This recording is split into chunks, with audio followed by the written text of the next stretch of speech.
नमस्कार मित्रांनो आता आपण शिरूर तालुक्यातील शिक्रापूर या गावामध्ये आलेले मित्रांनो, प्रसिद्ध बैलगाडा मालक शिक्रापूरचे रुद्रांश दादा आशिष खेडकर, बैलगाडा संघटना शिक्रापूर, आज यांच्या दावणीवर आल्यावरती त्यांच्या दावणीचा जो हुकमी एक आहे त्याला पक्षाबाई नावाने खूप ओळखतात आणि त्याच्या खूप अशा व्हिडिओ इंस्टाग्रामवरती व्हायरल झालेले आहेत. अनेक घाटाचा राजा अनेक ठिकाणी फायनली त्यांनी घेतलेला आहे. बघायला गेलं तर बैल गावठी याच्यामध्ये त्याचा आपण संपूर्ण इतिहास या व्हिडिओच्या माध्यमातून बघणार आहे. आपल्याला त्यांची सगळी संघटना इथं आज भेटलेली. आज दावणीला त्यांच्या भरपूर बैल आहे. दावणीचा पण परिचय ह्या व्हिडिओच्या माध्यमातून आपण पाहतोय. तर चला या व्हिडिओला सुरुवात करूया.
दादा नमस्कार. नमस्कार. पहिल्यांदा परिचय द्या तुमचा. आशिष रोहिदास खेडकर, मुक्काम पोस्ट शिक्रापूर, तालुका शिरूर, जिल्हा पुणे. कधीपासून आहे बैलगाडा क्षेत्रात तुम्ही? बैलगाडा क्षेत्रात गेली 10 ते 12 वर्षापासून आम्ही आहे. आणि पूर्वी वडिलांच्या आजोबांच्या काळापासून आजोबांनी गाडा पळवला, त्यानंतर मग वडिलांनी चुलत्यांनी वगैरे, आणि आता आपण पुढे चालू ठेवलाय. तुम्हाला कसं काय लागला बैलगाड्याचा नाद? आम्हाला बैलगाड्याचा छंद तसा लहानपणापासूनच, कारण लहानपणापासूनच घरी पहिल्यापासून बैल, दावणीला बैल असल्यामुळं एक आवड म्हणून हा बैलांचा छंद आम्हाला पहिल्यापासून. बारी कोणाच्या नावाने असते आपली? बारी ही पैलवान रुद्रांश दादा आशिष खेडकर, म्हणजे माझ्या मुलाच्या नावाने बारी असते. पहिली आजोबांच्या नावाने असायची, आता मुलाच्या नावाने. माझ्या बंदीमध्ये किती बैल होते आपल्याला? बंदीमध्ये साधारण एक 5-6 बैल कायम असायचे आपल्याकडे. आणि त्यानंतर लंपी आजार आला. लंपी रोगामुळे बऱ्याचशा बैलांचा आपलं पळण्याचा जो कस आहे त्या लंपी आजाराने काढून घेतल्यामुळे ती बैल आपल्याला कमी करावी लागली. बंदी नंतर ना पुढे कशी सुरुवात केली तुम्ही? बंदी नंतर सुरुवात अशी झाली की, कारण सगळीकडे म्हणजे बैलगाडा शर्यत चालू झाल्यानंतर आपल्याला ती पहिली जी बैल होती ती बैल काय म्हणजे पळवण्याजोगी राहिली नव्हती, त्यामुळे आपण ती बैल दिली. आणि त्यानंतर मग परत पुण्याने नवीन सुरुवात करायची म्हटल्यावरती आपल्याला त्या गोष्टीला बराचसा काळ गेला, बराचसा संघर्ष करावा लागला. त्या संघर्षामध्ये सगळी संघटना आमच्या कायम सोबत होती. आपली जी खेडकर पाटील बैलगाडा संघटना आहे आमची, ती संघटना कायम सोबत होती. त्यानंतर मग आपण अशी कुठे वासरे मिळतील किंवा काय ह्याचा अभ्यास करून आपण ती वासरे वगैरे घेऊन गाडा चालू केला. परत मेन सुरुवात कुठं झाली तुमची? स्टार्टिंग आमची गुल्या नावाचा बैल होता. आपण तो बैल खरेदी केला, बंदीमध्ये खरेदी केला, आणि एक साधारण 15 ते 20 दिवसाच्या काळामध्ये 15 ते 20 दिवसाच्या कालावधीमध्ये बैलगाडा शर्यत पुन्हा चालू झाली. आणि तो बैल आपल्याकडे असल्यामुळे मग आपल्याला त्या बैलाला जोड टाकून आपण शर्यत त्या बैलापासून चालू केली. नंतर मग कोणती बैल आली धावण्याला? नंतर गुल्यानंतर आपल्याकडं पक्ष आला. मोबाईल व्हिडिओ पाहिला आम्ही, शेती कामामध्ये बैल चालतोय नाही का, तर आम्हाला तिथे आढळलं की आपल्याला एक हा बैल जमू शकतो, एक गावरान जातीचा बैल जमू शकतो. कारण जुन्या जाणत्या माणसांचा असं समज असायचा की जी गावरान मुलीची बैल आहेत हम्म. किंवा गावठी जी बैल आहेत ती बैलगाडा क्षेत्रात जास्त काळ टिकतात. आमचे आजोबा काय म्हणायचे, गावरान बैलाशिवाय गाडा नाही आणि त्याच्याशिवाय गाडा क्षेत्राला पर्याय पण नाही. त्यामुळं मग आम्ही तो बैल खरेदी केला. त्या अनुषंगाने आणल्याच्या नंतर तो बैल पळवला. ज्या दिवशी आणला त्या दिवसापासून पक्षाने कधी पाठ टेकवली नाही. कशी झाली खरं पक्षाची खरेदी? पक्षाची खरेदी आम्ही आंबडमधून तो बैल घेतला. शेती कामासाठी बैल चालू होता, तर त्याची व्हिडिओ आम्हाला आली होती अगोदर. तर व्हिडिओ मध्ये बैल आवडल्यानंतर आम्ही तिथं जाऊन बैल पाहिला आणि तो बैल आम्ही 30,000 रुपयाला तिथं जागेवर खरेदी केला. बैल आणल्यानंतर बैलांनी पाठ टिकवलं नाही. बैल आम्ही एकच गाठ फक्त कांड्यावरती आपल्या चालू बैलासोबत झोपला आणि बैलांनी तिथून पुढं एक बरेचसे गाठ 30-40 गाठ बैलांनी कांड्यावर करून मग जुकाटाला आम्ही बैल घेतला. तर बैलांनी पहिल्यापासून एक नंबरचं काम गेली 5 वर्ष सातत्यानं बैल आज एक नंबर मध्येच काम करत आहे. बैल असं ऐकलं होतं की बैल तिथं अवताला चालतो. हा शेती कामाचीच व्हिडिओ आली आपल्याला त्या बैलाची पहिली, पण दोनदा तो होता बैल तो. आणि शिस्त होती बैलाला, सगळ्या गोष्टी बैलाच्या आपल्या बुद्धीला योग्य वाटल्यामुळे आपण तो बैल तिथनं बाजारभावातच म्हणजे शेती कामाच्या बाजारभावातच तो बैल आपण घेतला होता तिथनं. तो बैल घेतल्यानंतर आपल्याकडे एक डायरेक्ट चालू पांडाशेठ पाचरने गोलेगावचे सरपंच आहे, त्यांच्याकडे एक सलगर जातीचा गोल्या बैल होता. तो बैल आपण चालू बैल घेऊन त्या बैलावरून या बैलावर सुरुवातीला ज्यावेळेस लोकांच्या जुळवण्या व्हायचा काळ होता त्याच आपलं चालू जुकाट असल्यामुळं कांड जुळवला मी एक. त्याच्यावर बैलांनी बऱ्याचशा आपल्या खेड आणि शिरूर तालुक्यातल्या बऱ्याचशा 1, 2, 3 नंबरच्या फायनली बैलांनी त्या टायमाला आपल्याला करून दिल्या. आणि तिथून पुढे मग तो बैल थोडा जुपायला त्रास करायला लागल्यामुळे मग आम्ही ह्या बैलावर जोर टाकून गाडा पुढे चालू ठेवला. तर या बैलाचं सातत्य जसं सुरुवातीपासून आजपर्यंत आहे तसं सातत्य टिकून आहे बैलाचं. किती गाठ झाली साधारणतः? बैलाच्या कांड्यावर 50 गाठ होऊन बैल जुकाटाला कमीत कमी 70-80 गाठ बैल पळाला असेल. त्यातल्या बैलांनी 50 बाऱ्या एक नंबरला, काही शेजारचा बैल कमी होऊन कमी जास्त बारी होणे ह्या गोष्टी थोड्याशा. बाकी बैलांनी मग सातत्य आजपर्यंत टिकून ठेवले. बैल चारही खांदी जुकाटात ते बी आणि कांड्यावरही बैल तेवढ्याच जोशात बैल एक नंबरचं काम आजही करतो. कांड्यावरही बैल असला तरी त्याच्या जेव्हा आपण कांड दिलं तर स्वतः कमी जास्त बैल टाकला तर शेजारचा बैल कमी झाला तर उचलून नेतो. बैल फास्टर पडला तर सोबत राहतो आणि वर जाऊन बैलाचा कसल्याच प्रकारचा त्रास नाही. बैल जाऊन डायरेक्ट शांतपणे उभा राहतो डायरेक्ट आळ्यात जाऊन. कोण असतं संघटनेमध्ये आमचे सगळे आपले भाऊ घेतले, आपले सगळे भाऊ वगैरे चुलते असे सगळ्यांची आमची घरची संघटना आहे. आणि आमची घरी सांभाळायलाही माणसं घरची घरी तीच आहेत आणि घाटात झोपायला आमची बैल दुसऱ्याच्या हातात न देता आम्ही स्वतः झोपूनच गाडा लावतो. फक्त सगळ्यांचं धोरण एकच असतं की बाबा आपला गाडा एक नंबरला लागला पाहिजे, कोणता बैल कुठं घालणं यापेक्षा गाडा एक नंबरला लावणं.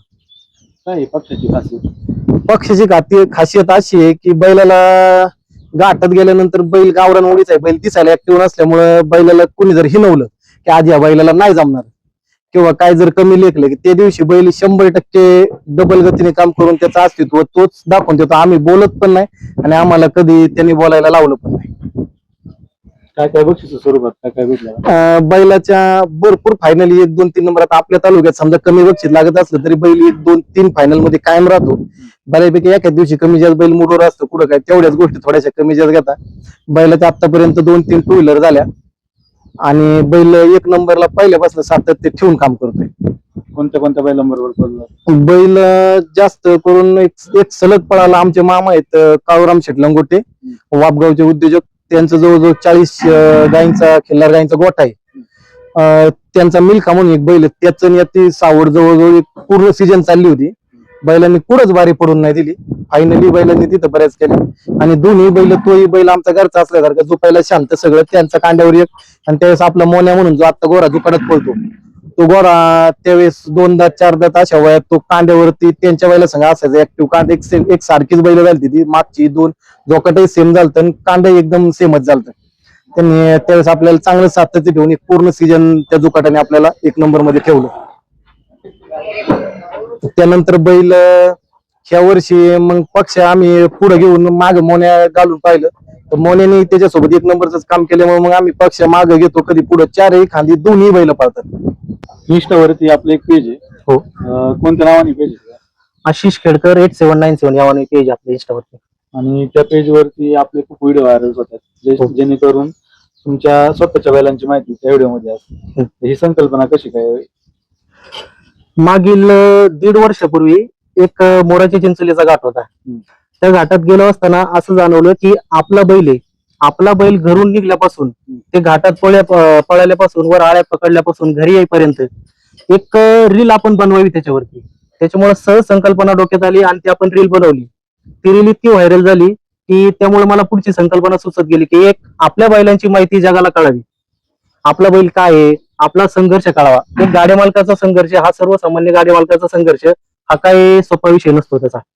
तो सगळ्या लोकांना कळावा यासाठी मी ही संकल्पना चालू केली. पण पुढे ती बैलांनी तितकं सातत्य ठेवलं आणि सगळ्या गोष्टी पुढे अवगत गेल्या नाही का.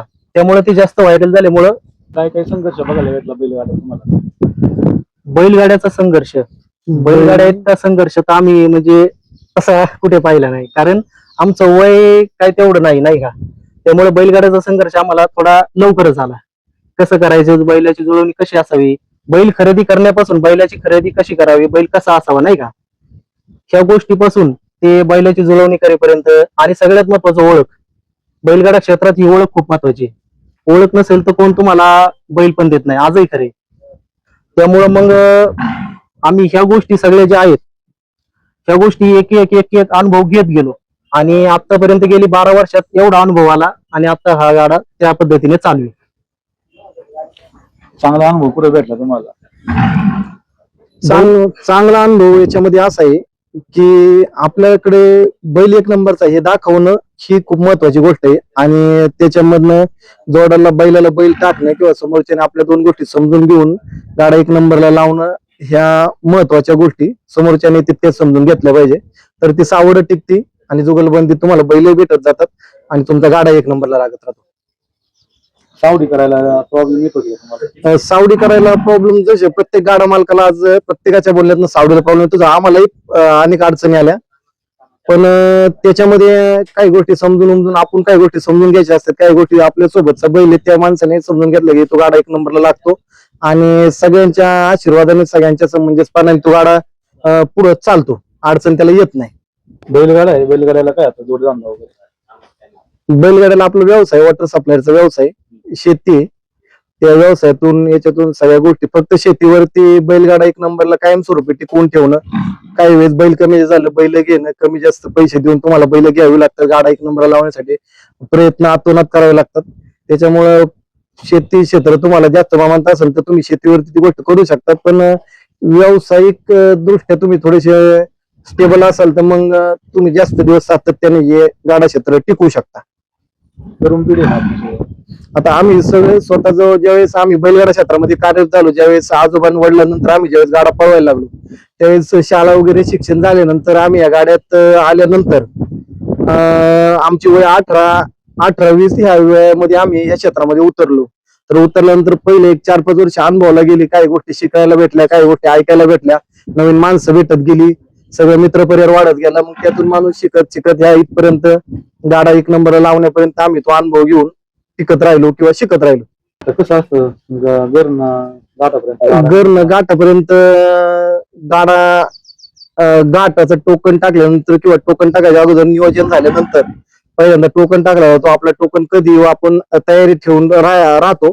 राहिल्यानंतर सगळ्या संघटनेची मिटिंग होती आधी 2 दिवस की कोणता बैल झोपायचा, काय कसं होईल, काय या सगळ्या गोष्टींची मिटिंग घेऊन मग सगळ्यांचं एकमत करून सगळ्या पूर्ण संघटनेचं एकमत आल्यानंतर आम्ही गाडा झोपायसाठीची तयारी दाखवतो. मग पहिल्या दिवशी टोकन येऊ, 2 दिवस 3 दिवस यात्रा असतात. ज्या दिवशी आपलं टोकन असेल त्या दिवशी आपलं न वादविवाद करता तिथं व्यवस्थित गाडा टाकणे, व्यवस्थित आपलं शांततेत संयमानं सगळ्यांना गोळ्यामेळाने घेऊन प्रेमाने तो गाडा झोपला जातो. आणि वरही आपली आळ्यात 2-3 पोरं असतात आणि आपली बैल ऑलरेडी झोपायलाही शांत आहे. आम्ही एक माणसावरच बैलांना सवय लावलेल्या आहेत पहिला झोपतानाच. कारण आपल्याकडं ऑलरेडी मॅनपॉवर कमी असल्यामुळे आपण 2-2 माणसावरच कुठेही तुम्हाला निदर्शन असेल 2-2 माणसावरच आपली बैल झोपली जातात. तर वरती आळ्यामध्ये गेल्यावरही मग पक्षात स्वतः असा बैल जो गटात जर असेल तर आम्हाला 2-3 गाठा असं अनुभव आला बैल की ज्यावेळेस आमच्याकडे खरंच माणसं एक गाठ आम्ही देवदैठण आता मागे यात्रा झाली 1-2 महिन्यापूर्वी, त्यावेळेस आम्हाला असं निदर्शन आलं बैला पुढे आमची चर्चा आज माणसं कमी, आम्ही 7च जण होतो गाडा झोपायला. आमचे कांड दुसऱ्याच होतं आपली जोकाटाला 2 बैल जोकाटाला होती. तर 7च जण होतो जोकाटातली ती बैल झोपाय. 1 जण गोडीवर गेला, आम्ही 6 जण त्यावेळेस बैलांना मागे जोकाट झोपायला होतो. 1 जण गाडा धरायला गेला, 5 जण होती. तर 5 जणांमध्ये वर धरायला त्यावेळेस आळ्यात माणसं नव्हती, आळही मोकळं होतं देवदैठणचं श्रीगोंदा तालुक्यामध्ये. तर तिथं वर जाऊन आपलं जोकाट डायरेक्ट वळून येऊन निशाणापाशी उभं राहिलं आमच्याकडे पाहत. म्हणजे आम्हाला त्यावेळेस असं आश्चर्य झालं की बैलालाच आपल्यापेक्षा जास्त कळतंय की मालकाला अडचण करायची का नाही करायची. ह्या गोष्टी त्या बैलांनीच साध्य करून दाखवल्या सगळ्या, आम्ही बोलण्यापेक्षा. पक्षाचं काय, पक्ष कसा असतो गाठात वरती पक्ष गाठात नेईपर्यंतही शांतच आहे, झोपल्यानंतरही तो त्याचं तेवढं स्पीड लावून फक्त काम करून गेल्यानंतर वरही शांतच आहे. आजपर्यंत गेल्या 5 वर्षात त्यांनी लहान मुलाला सुद्धा शिंग लावलं नाही, किंवा गाठात कोणाला मारणे, लात मारणे, किंवा काही कुणी येतं कुणी पकडतं, कसल्याही प्रकारची पक्षाची आजपर्यंत तरी त्यांनी कोणत्याही माणसाला किंवा कोणालाच, लेडीज लोकांना म्हणा, कोणालाच कसल्याही प्रकारचा त्रास केलेला नाही. बैल म्हणजे आपल्या दावणीला आल्यापासून आपण अनेक लोक म्हणतात की देव असल्यासारखाच बैल आहे. इतकं बैलाला स्वतःलाच सगळ्या गोष्टी कळतात, ज्ञान त्याला स्वतःच आहे. आता गावठी बैल पण आहे धावणीला आपल्याकडे, खिल्लार पण आहे. हा, गावठी पण आहे, खिल्लार पण आहे. एक सलगर मिक्स मोरा, हा कपिलामध्ये एक वळूच्या हिशोबाने घेतला होता. तो एक कांद्यावरती 1 नंबरचं काम करतोय, पण आम्ही आपलं वेळेनुसार त्याला थोडं कमी पळवतोय सध्या. फरक काय वाटलं आता 3 बैल तर गावरान बैलाच्या बाबतीत जर बोलायचं झालं तर गावरान बैलाला सातत्य आमच्या हिशोबाने थोडं जास्त राहील.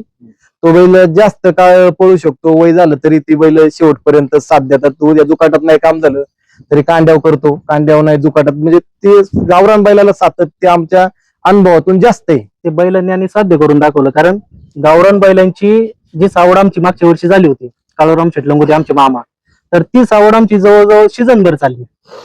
त्यामुळे गावरान बैलांचं सातत्य या 2 बैलांनी आम्हाला चांगलं शिकवलं. पक्षीचा एखादा गाठ सांगा तिथं, त्याचा म्हणजे चांगला क्षण त्या गाठात. पक्षाचा घाट म्हणजे आता मागील वर्षी झाली धामारी, 3रा दिवस होता धामारीचा. टोकन नंबर आपला 77 होता. आणि आम्ही घरून निवांत गेलो होतो नाही का, 77 टोकनच्या हिशोबाने गेलो होतो.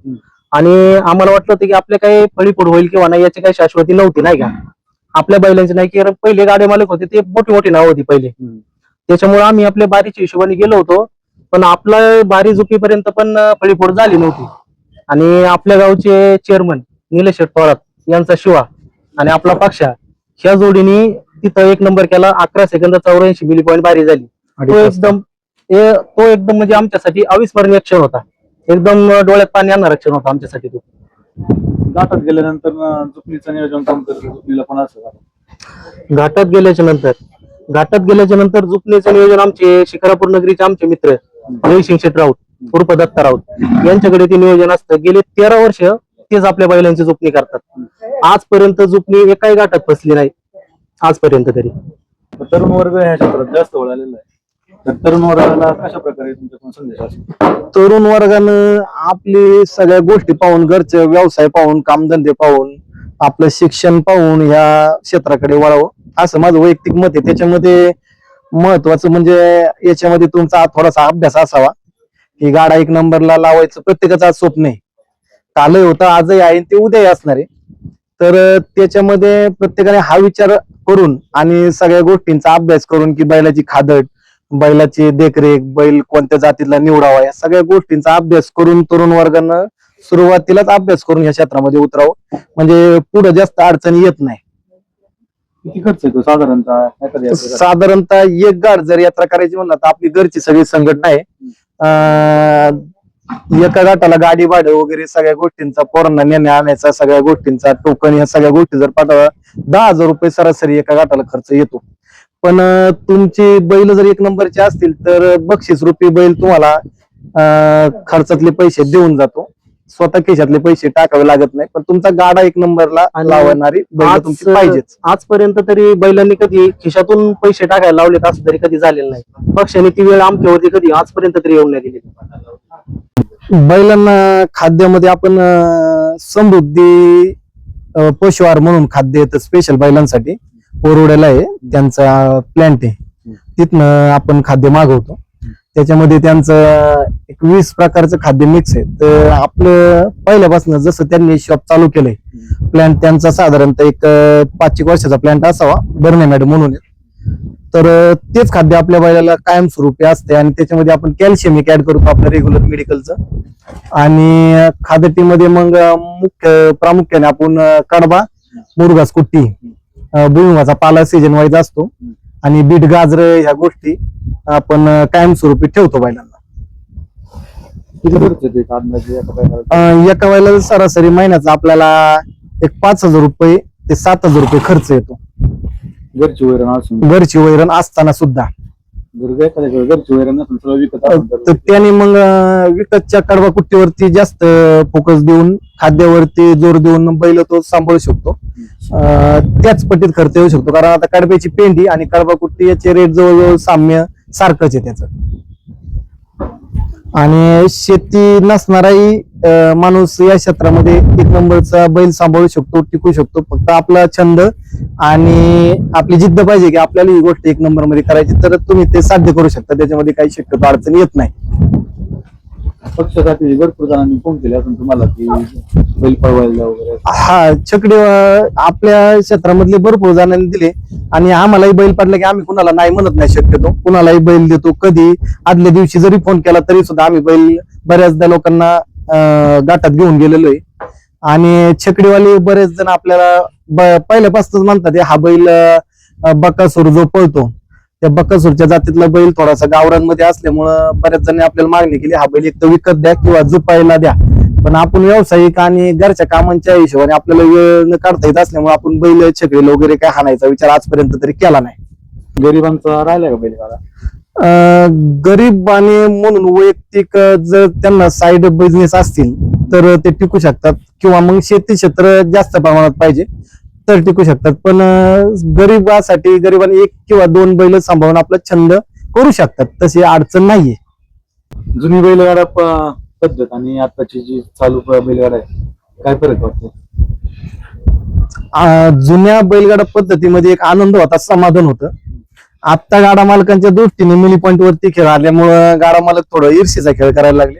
पण वैयक्तिक आमचं एक असं मत राहील की सेकंद तोडला आपल्या बैलांना तरी आपण तेवढाच आनंदी होतो आणि 99 झाली तरी आपण तेवढंच आनंदी झालं पाहिजे, असं माझं वैयक्तिक मत आहे. कारण शेवट काय होतं, 4 पायाचा बैल होतो, त्यालाही सगळ्या गोष्टी साध्य करणं लगेच सोपं नाहीये. पण त्यातून तुम्ही योग्य पद्धतीचा जर बैल निवडला तर तो बैल 100% तुमच्या प्रयत्नाला यश देतो. बैलगाडा क्षेत्रातली मैत्री, या मैत्रीबद्दल काय सांगता?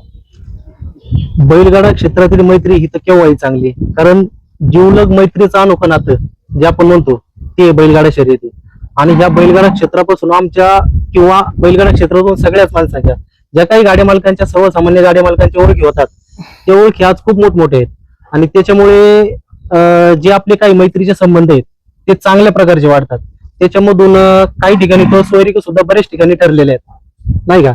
त्यामुळं ह्या ज्या बैलगाडा क्षेत्रातली मैत्री ही केव्हाही चांगली असं माझं तरी मत आहे. दावणीला बैल आहे कशा खरेदी झाले, किती रुपयाचे झाले? दावणीला आपण पहिल्यांदा पक्षा जो एक बैल दिल्यानंतर आपण पक्षा खरेदी केला. पक्ष आपण शेती कामाचा त्यावेळेस 30,000 रुपयाला तिथं खरेदी केला होता. आणि जो मोन्या म्हणून आपला जो आता गोरा 4 दात पळतोय जुकाटाला, तो पक्षाने शिकवला. पहिला पक्षासंग कांड्यावर पळाला, नंतर जुकाटाला पक्षासोबतच घेऊन त्याने गाडा 1 नंबरला, आता 4-5 गाठ झाला 1 नंबरलाच बैल पळतोय. तर त्या बैलाला आम्ही सांगोल्यातनं तो गोरा घेतला होता, एक जोड होता सोन्या मोन्या म्हणून. तर त्यातला तो सोन्या जो गोरा होता तो आम्ही दिला आणि मोन्याने आमचं बरेच दिवस सातत्य कांड्यावर टिकवल्यानंतर मध्ये लंपी आजारामध्ये तो पण ग्रासला होता, जास्त लंपी त्यालाही झालता. तर त्याच्यातून तो पूर्ण खराब झाल्यानंतर पळत नव्हता, म्हणजे पळायचा पूर्णच बंद झालता डायरेक्ट. तर तो आम्ही विकायचा विचार केला, तर तो बैल बाजारात काष्टीच्या नेल्याला 9,000 रुपयाला मागितलं. नंतर आम्ही 12,000 रुपये किंमत या अपेक्षेने माघारी आणला आणि तो तिथून पुढे परत व्यवस्थित झाल्यानंतर परत पळायला लागला. तर त्या बैलाने आपला जवळजवळ पक्षाच्या मागोमाग बऱ्यापैकी 1 नंबरला गाडा ठेवला. पावसाळा आहे, पावसाळ्यामध्ये बैलांची कशी प्रकारे काळजी घेतली? बैलांना प्रामुख्याने गोठा व्यवस्थित असणं महत्वाचं आहे. त्याच्यामध्ये कोरडी जागा, पावसाळ्याच्या दिवसामध्ये तुम्ही थोडा भुसा वगैरे, गहू भुसा वगैरे येतो आपला, तो थोडासा बैलांच्या खाली अंतरून वगैरे बैलांची व्यवस्थित त्या काळजी घेतली पाहिजे. आणि प्रामुख्याने आता जो लंपी आजार 4-5 वर्षापासून जो जनावरांना जास्त प्रमाणात अटॅक करतोय, त्याच्यामध्ये तुम्ही सुरुवातीलाच लंपी आजाराचं काही केसेस तयार व्हायच्या आधीच आपल्या डॉक्टरांच्या मार्फत म्हणा किंवा स्वतः मेडिकल मधनं औषध इंजेक्शन डॉक्टरांमार्फत देऊन तुम्ही लसीकरण करून घेणं खूप महत्वाचं आहे. कारण लंपी आजारामध्ये स्वतःच्या अनुभवानुसार असा आजार आहे की लस जर दिलेली नसेल तर ते 3 पट आजार बैलावरती लंपी अटॅक करतो आणि लस दिलेली असेल तर थोड्याफार पोळ्या वगैरे बैलाला येऊन बैल क्लिअर होऊ शकतो, तुमचा बैल त्या आजारातून वाचू शकतो. हिचं काय नाव आहे? ही क्रांतिगुडी आपली येवल्यातून खरेदी केली ती आपण. जवळपासच्या गाठांना नेतो तिला, जास्त स्पीड वगैरे चांगला आहे, गुढी चांगली गुणात वगैरे 1 नंबरची गुढी आहे. कोण करतं सवारी वगैरे? सवारी वेदांत आमचा घोडीस्वार एक वेदांत आहे, एक आर्यन, 2 जण घोडीस्वार घरचेच तयार आहेत, ते स्वतः गुढी ट्रेन करतात आणि इतर रेसल देऊन गुढी गाठात 1 नंबरला आरोळीला गुढी निघते, काय अडचण करत नाही गुढी. हा आपला पक्ष ना? हा आपला पक्ष बैल बऱ्यापैकी सगळ्यांच्या ओळखीत तांबडा म्हणून पक्ष सगळेजण त्याला ओळखतात. कुठं झाली ती खरेदी, कसं काय? बैल ह्या बैलाची खरेदी आपली जालना तालुक्यात आंबड म्हणून आहे, तिथं खरेदी झाली ती बैलाची. काय पाहून घेतलं? 30,000 रुपयाला बैल खरेदी केला. शेती कामाला बैल तिथं चालू होता. आपण शेती कामाचा बैल इथं आणून शेतीला बैलांनी सातत्य 5 वर्ष ठेवून 1 नंबरला आपला गाडा बैलांनी केला. तिकडे बैल चकडीला पळत होता का कसं? नाही, तिकडे छकडीला असं पळत किंवा असं काय नव्हतं बैलाचं, फक्त बैलाला शिस्त होती. शेती कामाला जो आवताला बैल चालायचा, तर शिस्त असल्यामुळे तो बैल आम्ही शिस्त आणि जात या 2 गोष्टींवरती तो बैल आम्ही आणला होता तिथनं. आता भरपूर गाठ झाली त्याची ना? हा, भरपूर बैलाचे म्हणजे काही फायलांनी आम्हाला 5 वर्षातल्या सुरुवातीच्या आठवत येत नाहीत. भरपूर बक्षीस बैलांनी, काही गाड्या म्हणा, ट्रॉफ्या म्हणा, ह्या काही कॅश पैसे आपले जुगलबंदीतल्या लोकांना आम्ही आपले गाडा मालकांना मित्रांना काही दिल्या. काही घरच्या साजामध्ये बैलांनी काम केलं, भरपूर बैलांनी काम केलं. बैल आत्ताही 1 नंबरचं सातत्य ठेवून बैल कांड्यावर जुकाटा 1 नंबरचा ऍक्टिव्ह पळीत बैल काम करतो. याचं काय नाव? हा आपला मोन्या. हा सांगोल्यात बाजारातून आपलं खाली भावातून आपलं 23,000 रुपयाला खरेदी केला. तर ह्या बैलाचं सांगायचं झालं तर हा बैल ज्यावेळेस आणला त्यावेळेस बारीक वासरू होतं. लहानपणापासून पक्षासोबत कांड्यावरती याच्यावरती बैल पळून नंतर बैल जुकाटाला घेऊन बैलांनी आता सातत्य ठेवले कांड्यावरती पण, आणि जुकाटात सलग 5 गाड झालं बैलांनी, गाड्याला दाखवली 1 नंबरला बैलांनी बारीक केली. आल्यानंतर ना कशी केली सुरुवात? आल्यानंतर तो बैल सुरुवातीला आम्ही कोणताही बैल घेतला तर पहिले 4-5 गाड 5-7 गाड बैल कांड्यावरती काढतो. बैला एकदा दिशा भेटली, आपल्याला योग्य वाटलं, बैल कांड्यावरती व्यवस्थित पळताना वाटलं की आपण बैल जुकाटाला घेऊन बैल करतो गाडा. याचं काय नाव आहे? हा रावण नाव आहे याचं. हा मंगळवेढ्यातून खरेदी केला. वळूच्या पैदाशीचा हे वासरू आहे. दोन्ही हिशोबाने घेतलं होतं वासरू. पळालं तर म्हणलं शर्यतीला करू, नाही पळालं तर वळूसाठी म्हणून हा दोन्ही हिशोबाने सांभाळलाय. पण शर्यतीलाही त्यांनी कांड्यावरती 1 नंबरच्या जुकाटा पुढे चांगलं काम करतो. गोरा जात कोणती त्याची? सलगर मिक्स जातीतला गोरा आहे, गावरान सलगर. कपिला मध्ये येतो वासरू. कसं आहे स्वभाव काय? स्वभाव वगैरे एकदम तापट आहे, इथं शांत वाटतो, पण गाठात गेल्यावरती त्या बैलांपेक्षा जास्त तापट आहे. 4-4, 5-5 जण त्याला आवरायला धरायला लागतात वासराला. बऱ्याच यांच्याबरोबर पळास वासरांबरोबर? हा, बरेचशा वासरांबरोबर वासरू पळाले. इथे मुक आहेत, आमचे मित्र आहेत गणेश डपळ, त्यांच्याही वासराबरोबर चांगले 5-7 गाठ वासरू 1 नंबरच्या दुकाटा पुढे काम करते. हिचं काय नाव? हिचं नाव चंद्रमुखी आहे. ही गुढी आपण बकरा दानगारांकडून घेतली होती. गुढीनं जशी गुढी आली तशी 5 महिन्याची होती. तेव्हापासून गुढी गाड्या पळत तिने आजपर्यंत 1 नंबरचं 10 गाठात पट्टीला सुद्धा मध्य भागावरून गुढी पळते आणि 1 नंबरचं काम वर आळ्यात गेल्यावर शांत उभी राहते जाऊन. गुढीचा कसल्याही प्रकारचा त्रास नाही. गुन्हा देवमन वगैरे असल्यामुळे गुढी अडचण काही करत नाही. जशी गुढी आली तशी गुढीने गाडा 1 नंबरला गेला. काही अडचण गुढीची आजपर्यंत तरी नाही. तुमच्या अनेक ठिकाणी व्हिडिओ व्हायरल झालेले, अनेक ठिकाणी तुम्ही ब्लॉग बनवलेले. ब्लॉग पण इंस्टाग्रामवर खूप व्हायरल झाले. असं कोणता तुमचा एखादा ब्लॉग आहे त्याच्यामध्ये भरपूर असे तुमचे डायलॉग, एखादा असा ब्लॉग सांगा की तो खूप व्हायरल झालेला आहे, तो डायलॉग खूप तुमचा व्हायरल झालेला आहे? डायलॉग तसे माझे भरपूर व्हायरल झाले, पण माझा जो आपल्या स्वतःच्या बैलाबद्दल जो बनवला होता तो माझा डायलॉग खूप फेमस झाला नाही का. तो असा होता, आपला बैल पळतो हे सांगून नाही चालत शेट, कर्तृत्वातून देतो उत्तर आपला पकड्या, बोलतोय शिक्रापूर गावचं मेन गेट. हा माझा डायलॉग भरपूर फेमस झाला आणि मला ह्याच्याबद्दल फोन आलते, मेसेज आलते की दादा तुमचा हा डायलॉग खूप आवडला आम्हाला. नाही, खरंच तो डायलॉग तुमचा व्हायरल झाला. इंस्टाग्राम वरती भरपूर प्रतिक्रिया भेटल्या. हो, भरपूर मला फोन येतात, रोज फोन येतात, असं तसं आपला बैल वगैरे नाही का, बैलाबद्दल भरपूर माहिती विचारतात नाही का.